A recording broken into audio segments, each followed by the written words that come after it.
Assalamualaikum teman-teman. Perkenalkan saya Dia Salma dari kelas 4E Program Studi Pendidikan Guru Sekolah Dasar. Kali ini kita akan membahas tentang salah satu bencana alam yang sering terjadi di Indonesia, yaitu kekeringan. Yuk kita simak cerita berikut ini. Pada suatu hari, Pak Budi sedang membangun rumahnya. Tiba-tiba tetangganya datang untuk menghampirinya.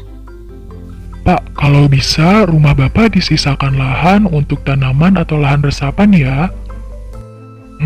Kenapa Pak? Ya, kita sebagai warga yang baik, memang selalu harus mengingatkan terhadap hal-hal yang baik.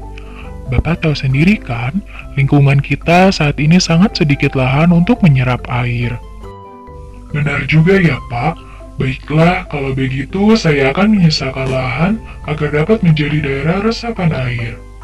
Ya, terima kasih ya Pak. Dengan begitu kita dapat mengurangi kekeringan di daerah rumah kita. Nah, dari cerita tersebut, kita dapat mengetahui bahwa dengan menyisihkan lahan di sekitar pembangunan rumah dapat mencegah kekeringan. Agar kalian lebih memahami apa itu kekeringan, yuk simak baik-baik penjelasan berikut ini.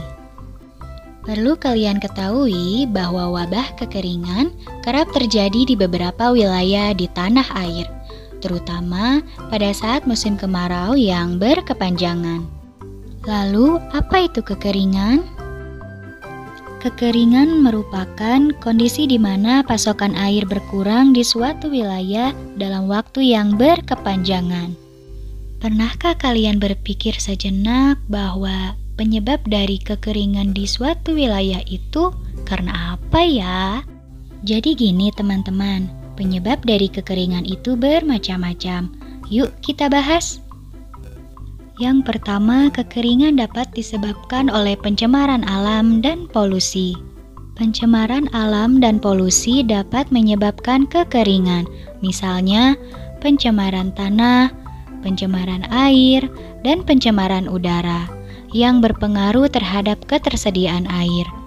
Tanah yang sudah tercemar dan terkena polusi sangat sulit untuk menyerap air bersih, sehingga dapat menyebabkan kekeringan. Yang kedua, bencana kekeringan dapat disebabkan oleh perubahan iklim. Fenomena perubahan iklim akan menyebabkan suhu di bumi meningkat dan berdampak negatif pada ketersediaan air. Meningkatnya suhu di bumi karena pemanasan global menyebabkan semakin cepatnya penguapan atau evaporasi, sehingga air di dalam tanah semakin cepat berkurang dan menimbulkan bencana kekeringan. Lalu, apa saja sih dampak dari bencana kekeringan itu? Dampak dari bencana kekeringan yang pertama adalah kesulitan mendapatkan air. Dampak yang kedua, semua tanaman mengering. Dampak yang ketiga, banyak binatang yang akan mati. Dampak yang keempat adalah kelaparan massal. Dampak yang kelima adalah kebakaran hutan. Akibat cuaca yang ekstrim dan juga kemarau yang cukup panjang dapat menimbulkan kebakaran hutan. Dampak yang terakhir adalah menurunnya produksi pertanian dan perkebunan.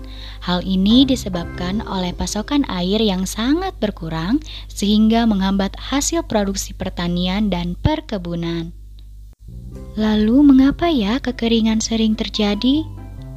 Kekeringan sering terjadi di Indonesia karena pertama, populasi manusia yang meningkat. Kedua, penebangan liar. Ketiga, penggunaan air yang berlebihan. Dan yang terakhir, luas hutan yang semakin menurun dari tahun ke tahun. Lalu, bagaimana ya cara mengatasinya? Cara mengatasi kekeringan yang pertama adalah dengan melakukan reboisasi. Karena tanaman yang ditanam pada lahan-lahan kosong dapat menjaga dan mengikat butiran air di dalam tanah saat terjadi hujan. Kemudian, membuat sumur resapan. Hal tersebut dapat dilakukan oleh masyarakat. Setiap rumah dapat membangun sumur resapan agar persediaan air tanah meningkat. Lalu, menghemat penggunaan air. Mengapa kita perlu menghemat penggunaan air? Karena dari total air yang ada di bumi hanya 3% saja yang dapat digunakan sebagai air bersih. Oleh karena itu, kita harus menghemat air dengan mematikan keran jika sudah tidak dipakai. Selain itu, cara mengatasi kekeringan adalah dengan membangun jalur irigasi. Membangun jalur irigasi dengan cara membuat bendungan. Bendungan adalah danau buatan yang berfungsi sebagai wadah atau tempat untuk menyimpan cadangan air. Saluran air irigasi dapat memperoleh sumber air yang berasal dari waduk. Selain untuk menyimpan cadangan air, waduk juga berfungsi sebagai PLTA atau pembangkit listrik tenaga air. Itu dia beberapa upaya dalam mengatasi bencana kekeringan. Nah, cukup sekian dulu ya materi pembelajaran kita hari ini. Sampai jumpa.